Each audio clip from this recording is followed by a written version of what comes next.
right? If the laces are here, right, is there an opportunity for the shin to slide forward and back? There is, correct? But what if I put laces here and I cinch there? Gotcha. Is there an opportunity for the shin to slide forward and back? No. So then what doesn't happen, keeps it from shifting, and then it doesn't shift forward. And when it shifts forward, you're making contact with that second toe, and that second toenail is getting sad and then showing. Good. That's really rigid. Both person that can train themselves to be able to handle that sort of tolerance. So stay away from this side. Sweet spot. You feel a little bit of resistance, in the bend, and it's got a lordosis. Lordosis is when your hip, I have it too, when your tilt of your pelvis, again, not a bad thing, but it just will predetermine kind of like how you move. You're gonna want to just double check on like your glute activation during running, or like hamstring like cramp rather than like glute cramp or hamstring. Pushing your right clavicle, left clavicle, left collarbone. Any pain with those? No. Side. One more time, no asymmetry. You're good there. Other side, one more time. A little more stiff one way than the other. Not really. Yeah, no, I think you're good. Oh, it's shorter. Oh, the second foot. Oh, okay. The second toe, I thought you meant like... See, something that can lead to a neuroma. So imagine if that second toe is longer than the big toe. Josh, you see how his innate response right here? You see how his right foot points outward? In the way all of supinating. Yeah. Just in the single leg balance position. You're good. Quadzilla right here. Yeah, it's strong quads. Notice that one's not nearly as pronounced. Yeah. It's probably that right leg. Feet picks, Nate. Just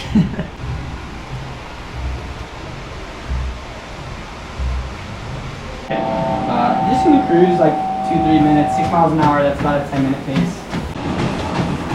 Okay, perfect. Too slow or feels okay? Feel a little slow. And then let's just kick it here for like 2 minutes. Sounds good. Just kind of like, just a couple minutes, warm it up. Feeling good, as always. That's your go-to swag? Yes, for sure. This is what I switched into, Pranu. So when I'm like, your lateral malleolus, you just see the shiny dot that I'm pointing to. That's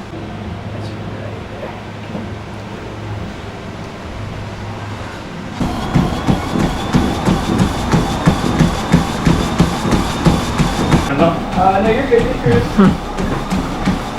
When I get that side video, yes, but for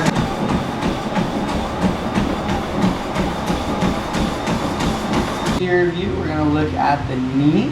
Okay. Specifically, if the knee is as you land, it's not really that apparent. The left might, the right might, a lot more externally rotated foot. You're pretty good there, actually. You're really neutral in that. Playing themselves as issues at this speed. Your base of stance is pretty solid also, so set the phone at. So you're really neutrally, big toe is on that center, accommodate for those. So this heel whip is actually pretty natural heel whip, but it does tell me you do have rolling activation mobility because you have an asymmetric linear lift. In other words, flexion, alteration. So everything's pretty smooth, just how you lift your leg, a little bit of an asymmetric motor unit activation like program. And you see that they're pretty even. Yes, there's a little drop. Yeah, it's not that crash. Yeah. This pivot, if that makes sense. Okay. So I'd assume you have no real quick. So you have contact, and then cadence. You don't want to change cadence much more than 5%. But a slight increase in your resultant forces that slow you down. Gotcha. Right. So equal. It's going back in this direction. Yeah. You're trying to run this way, right? Really, in having to jump your body weight upward, you use this force as on horizontal force. Yeah. So when we get to the oscillation point, I wouldn't be surprised if you. So imagine this line. This shank, your shin. Okay. How your shin is kind of slightly pointed down. Yeah. I'm exaggerating.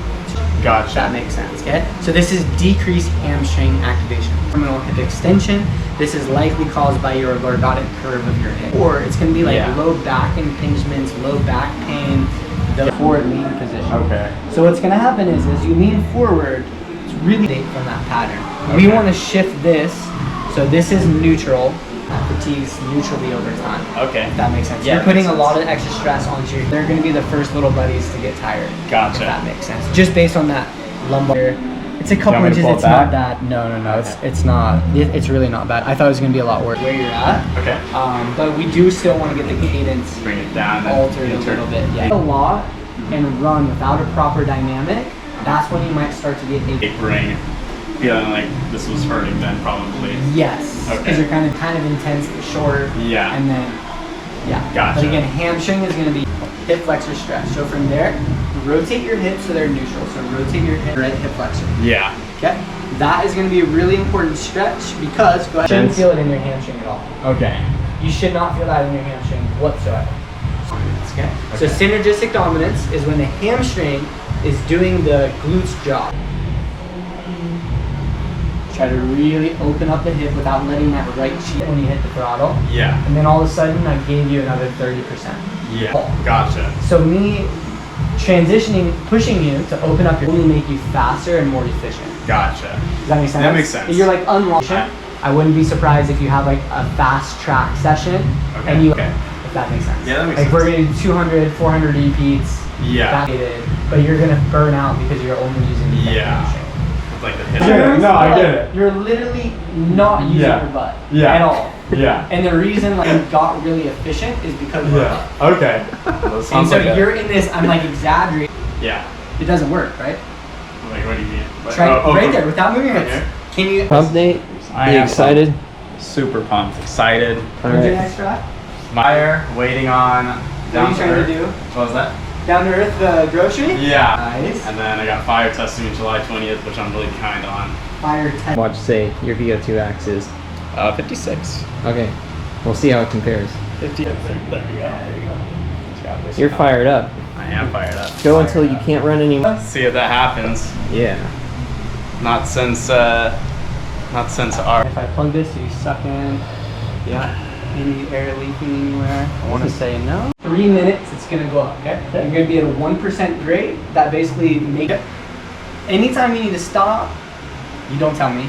You grab the rails, you just go with the data. As soon as it's fine, you take the mask off. I gotta have you stay on until your heart rate gets back down to 1. Your weight was about 160? 146. 146. 146. Okay. And we'll get the after. Yeah. Looks like he's having fun. It just gives me context of when you're getting to that point, so I can take care of takeoff.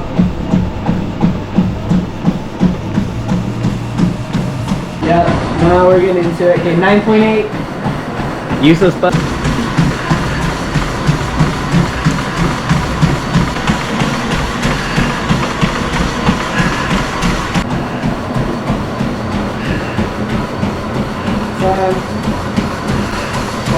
Scale 1 to 10, where we at? 6. We're going up. Oh. Good work.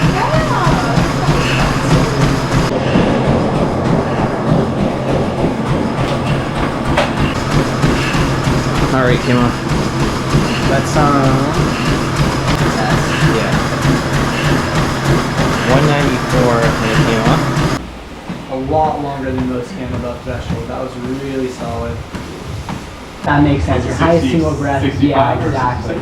66, but 60. Yeah, you're up there. You have a really flat section at the end right here. Yeah. Right, 65, 61. Oh, good job, Nate. That was like my ramp test yesterday. I did a ramp test. For your data overall, I'm going to go ahead and go back to the reset and get rid of the moving average. So the computer is going to output a Vo2 Max score for you. That is just the height of this one, which wouldn't make sense. It could have been somewhere. Does that make sense? Blue is. What we want to do before we say that that's the true value is we want to take an average of the previous minute, if that makes sense. Yeah. In Vo2, and then we overlay that with 48, 54. At the end of this stage, you got 60. Pretty confident, like significant confidence, is somewhere between 62 to 64. Got it. 1.4 heart rate is 184, 185. Gotcha. In other words, this is the demarcation. Yeah. You need to spend time above 185 Gotcha. and below 194. No, it sounds fun to me. I like it. But that's what you're gonna need to do to increase your threshold. Break this down. Next time you go out for a tempo run, should be 9.8 miles per hour, around. What could be I don't know. Well, you bike, so Hard. that's hard. 9 out of 10. Intensity. 9 out of 10 intensity. Okay, well, we're gonna be hitting average. The feeling that you had when you got off. Gotcha. Gotcha.